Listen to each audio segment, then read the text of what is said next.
So if you're a nerd like me, you would have played the Last of Us games, which are some of the best games to ever come out over the last sort of 10 years and in general, really, in the gaming world, which means that when HBO announced they were going to be making a TV show based around these games, if you were like me, you were probably pretty excited, right? And you were probably looking forward to the adaptations and the way that they were going to bring the characters to life and how they were going to show the story on screen and how many seasons is that going to be across. The second game's so much longer than the first one. There's so many controversial moments. How is that going to pay out? Now, after the first season of The Last of Us, I loved it. I was left feeling like that was brilliant. They achieved everything I wanted them to. It was so exciting online each day, each week, talking about, the new designs. Are we finally seeing all of the different designs through from the characters right the way through to the clickers, like everything. There's so many great scenes which were shown throughout the first season, which was just amazing, straight out of the game, really accurate, and they were brilliant. Unfortunately, Season 2 doesn't quite live up to that hype. Now, I'm not here just to completely shit all over the second season and say that it was rubbish and do what a lot of people are doing online, which is completely tearing Bella Ramsey apart, which, in my opinion, just completely isn't fair. And isn't something we should just be doing, by the way, in general. Like, these people are given scripts to work with, right? They're chosen, ultimately. They're picked. They go through a casting process, just like everyone else who potentially could have been Ellie or Abby or Joel or anyone. Some of them may have been handpicked. We'll never really know why they went with Bella Ramsey.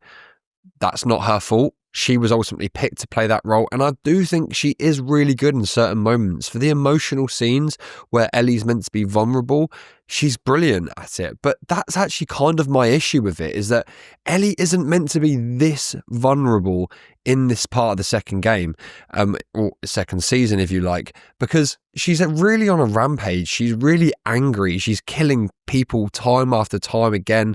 She's hunting down Abby's entire crew, all of the people that sat there and pinned her down and made her watch Joel's head get caved in with a golf club. That's the rage that's fueling her at this point, right? And whether that's right or wrong, and how she later decides that is kind of not the way to go about things, is kind of a different conversation. We're not there yet in the TV show.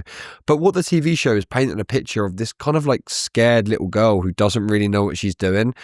The last episode really just didn't sit right with me, and I will get to the good things about this show because there are some, but the way that Mel was killed, that whole scene, the way that went down was just not entirely accurate to the game. And it also doesn't matter if it's not entirely accurate, right? We have like the multiverse now, which we've kind of accepted through Marvel, that there are different characters and that there are slightly different versions of the stories, and maybe the TV show is trying to do something a little bit different from the game.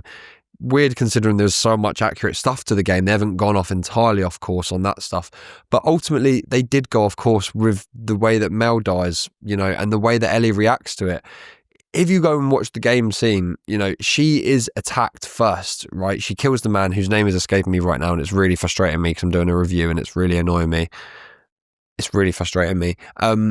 She kills him first, and then she kills Mel, because Mel comes at her with a knife and she has to defend herself. She doesn't necessarily want to do it. All of those things are true. She does feel sad about it. It's a real big turning point of her being like, whoa, what the hell is going on? This is crazy. But it's the way the TV show makes you feel about it. It makes you feel like Ellie is lost. She's confused. She never really wanted to do that. She never wanted to kill these people. These people sat around and watched her cave, pinned her down, made her watch Joel's head get caved in. The scene that she delivers to Jesse is really great, by the way. I feel like Jesse and Ellie's conversation in this is actually amazing. Like when they have that kind of argument about the communities, and Jesse kind of says, I was one of the people that decided to vote against you, even though he told Ellie that he believed in her. It was a great scene. It was a great moment. And when they come back together just before Jesse dies, that little chat they have in the theatre is brilliant. And it's a nice reconciliation of their relationship. And that part I thought was handled really well. And, Jesse getting shot was just out of the game. That scene paid off brilliantly. Tommy being pinned down by Abby. Not too sure on where they left it, because in the game, I believe that Tommy basically hits Abby, and then she shoots a couple of times and misses Ellie, and then Ellie runs through the theatre, and then you chase her. So I'm not sure where they're going to go with that in the second season. They've changed a few things. Maybe they'll change something else in this. Who knows? We'll not know for probably 2, maybe 3 years at the moment. Who actually knows at the moment with these shows? But I've kind of just rambled on at the moment. I do have some talking points. I want these videos to just be talking, by the way.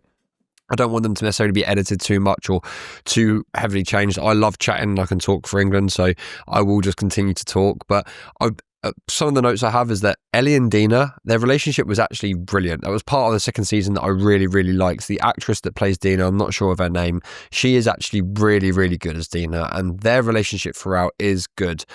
Ellie, again in the game, is a little bit annoyed at Dina. She finds her a bit of a burden being pregnant. She goes out and you do quite a few missions in return to Dina because you just do not want to risk her. So when she gets shot in the leg in the game, that's a good way of her showing she is a burden. In the TV show, that's a good way of showing that she is actually a bit of a burden because she then has to go straight back to base and Jesse has to look after her, etc. So I do really like their relationship. I do think it is convincing. I do think it is good and believable, and that's one part I think they've really got right in the second season.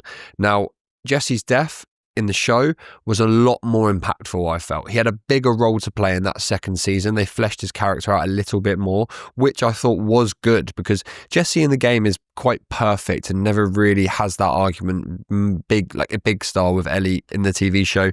He kind of comes across as a little bit of a dick, like you're kind of a bit of annoyed at him in a way, and you think, oh, like he's getting Ellie's ways against Ellie, and then when he gets shot, if you just watch the TV show, you'd feel really, really bad about it, where in the game, I didn't feel as bad about it, if that makes sense. I didn't really feel as sad as in this TV show, so I felt like that is something that they really got right. I've wrote down Bella had a good last episode. I really think she did. Again, apart from the killing, like I've seen this footage going around on Twitter, I don't know if you, or X, I don't know if you guys have seen it, where it's basically they trialed the killing scene with Ellie, Mel, and I can't believe the name's escaping me. Like I literally have to find this right now. Owen. How did that escape me? Owen.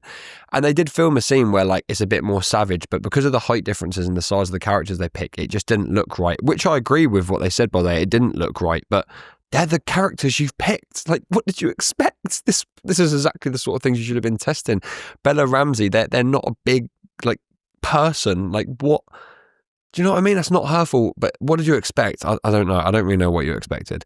But apart from that, what she was given with, I thought she was brilliant at. I thought she was really, really good with. And that's what I'm trying to judge as well, by the way. There's almost like two things people are judging. They're judging what they kind of want to see and the things from the game that aren't accurate, and then they're judging what they've actually been dealt with, right? And I'm just trying to judge what we've been dealt with. Yes, it might not be everything that I want it to be, but what did I actually see, and did I enjoy what I saw? And parts of it I actually did. Her scene on the floor with Mel when she's bleeding out is really powerful. That's really an emotional scene, and I don't want to take away from that just because it wasn't exactly what I wanted it to be. And I hope a few of you guys can understand what I mean by that, right? So that in part and parcel was all the good things about it. I'd say the Scar scene, albeit was a bit pointless, it was a fun little Easter egg. Apparently that was meant to be in the game, where Ellie washes up, she gets captured for like 2 minutes, the village gets raided, so they let her go. Then she gets back on the boat and just goes straight to the next island. Maybe it was a bit of filler as well. Again, a little bit of like a cool scene. I thought the boat scenes were awesome. I really enjoyed it. It felt like a season finale and during this point, it felt like we were getting on with something new, and the landscape was brilliant. The cinematography was great. The world building looked great. I thought all the scenes of them walking through the streets, the storm, the sea scenes were amazing. When you saw the boats and they all turned off their lights, that was amazing. That really made me want to go back and play the game, which I've already installed it back on the PS5 to try and give it another go. So honestly, like really, really, really good. Those things was all the things I enjoyed about. The bad things I've wrote down here is that it didn't feel like it had the best payoff at the end. Like I said, the thing is, and I've wrote a kind of a bit of an explanation here, but I can just talk about it off the top of my head because I know what this is. The thing is, what TV shows have done recently is they've made it that you have to watch every single season. They've made it so that every single season finale is just teeing up the next season. That frustrates me. I want to watch a TV show, a season that stands alone by itself. Game of Thrones, when you talk about Game of Thrones, yes, you talk about moments and episodes, but you go season 5 or the season 3, or that was so good because it had a story, it concluded. These TV shows now that don't conclude are really frustrating. Like, ultimately you're left with more questions than you have answers. Now that can be good and exciting and fun, but that's not what you should always have with a TV show. They need to have something that feels satisfying for the audience, and nothing really felt satisfying. You know, Ellie feels guilty for the people that she killed. So you're already getting that guilty feeling, which is meant to come a little bit later down the line, in terms of Ellie realizing this isn't actually what she actually should be doing. She's actually doing what Abby done, and it's all kind of just a big circle of rage, but she shouldn't be realizing that yet. She should be in their angry mode.